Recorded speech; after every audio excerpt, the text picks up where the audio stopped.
ಇಬ್ಬರಿಗೆ ಒಂದೊಂದು ರೀತಿಯ ಕಳ್ಳತನದ ಚಟವಿರುತ್ತೆ. ನೀವು ಇಲ್ಲಿ ನೋಡ್ತಿರೋ ವ್ಯಕ್ತಿಗೆ ಪ್ರಿಂಟರ್ ಕದಿಯೋದೆ ಕುಲ ಕಸುಬು ಅಂದರೆ ಅತಿಶೋಕ್ತಿ ಅಲ್ಲ. ಅಂದಾಗೆ ಈ ಪ್ರಿಂಟರ್ ಕಳ್ಳನ ಹೆಸರು ಆಕಾಶ್.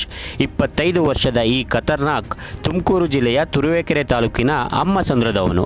NGOದಲ್ಲಿ ಡಾಟಾ ಎಂಟ್ರಿ ಕೆಲಸ ಮಾಡೋ ಈ ಅಸಾಮಿಗೆ ಸರ್ಕಾರಿ ಕಚೇರಿಗಳು, ಶಾಲಾ ಕಾಲೇಜುಗಳೇ ಟಾರ್ಗೆಟ್. ಕೋರ್ಟನ್ನು ಕೂಡ ಈತ ಬಿಟ್ಟಿಲ್ಲ. ಕಾಫಿನಾಡು ಚಿಕ್ಕಮಗಳೂರಿನಲ್ಲಿ ಈತನ ಹಾವಳಿ ತುಸು ಹೆಚ್ಚಾಗಿಯೇ ಇತ್ತು.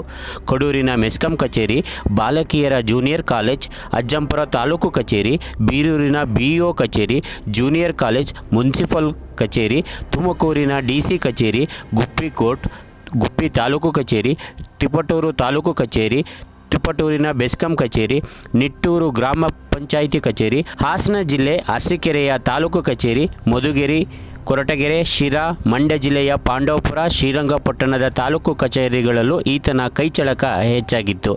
ಬೆಂಗಳೂರು ಗ್ರಾಮಾಂತರ ಜಿಲ್ಲೆಯ ಕುಣಿಗಲ್, ನೆಲಮಂಗಲ ಸೇರಿದಂತೆ ಅನೇಕ ಸರ್ಕಾರಿ ಕಚೇರಿಗಳಲ್ಲೂ ಸುಮಾರು 79ಕ್ಕೂ ಹೆಚ್ಚು ಕಡೆ ಪ್ರಿಂಟರ್ಗಳನ್ನು ಕದ್ದು ಅಲ್ಲಿನ ಅಧಿಕಾರಿಗಳಿಗೆ, ಸಿಬ್ಬಂದಿಗಳಿಗೆ ಚಳ್ಳೆಹಣ್ಣು ತಿನ್ನಿಸ್ತಿದ್ದ ಈ ಆಕಾಶ್.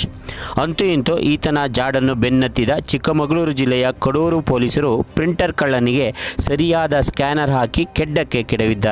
ಆರೋಪಿ ಆಕಾಶ್ನಿಂದ ಬರೋಬ್ಬರಿ 6 ಲಕ್ಷಕ್ಕೂ ಅಧಿಕ ಬೆಲೆ ಬಾಳುವ 79 ಪ್ರಿಂಟರ್ಗಳನ್ನು ವಶಪಡಿಸಿಕೊಂಡಿದ್ದಾರೆ. PSI ನವೀನ್ ಹಾಗೂ ಪವನ್ ಕುಮಾರ್ ಸೇರಿದಂತೆ ಇಡೀ ಪೊಲೀಸ್ ತಂಡ ಪ್ರಿಂಟರ್ ಕಳ್ಳ ಆಕಾಶ್ನನ್ನು ಬಂಧಿಸಿ ಇದೀಗ ಜೈಲಿಗಟ್ಟಿದೆ.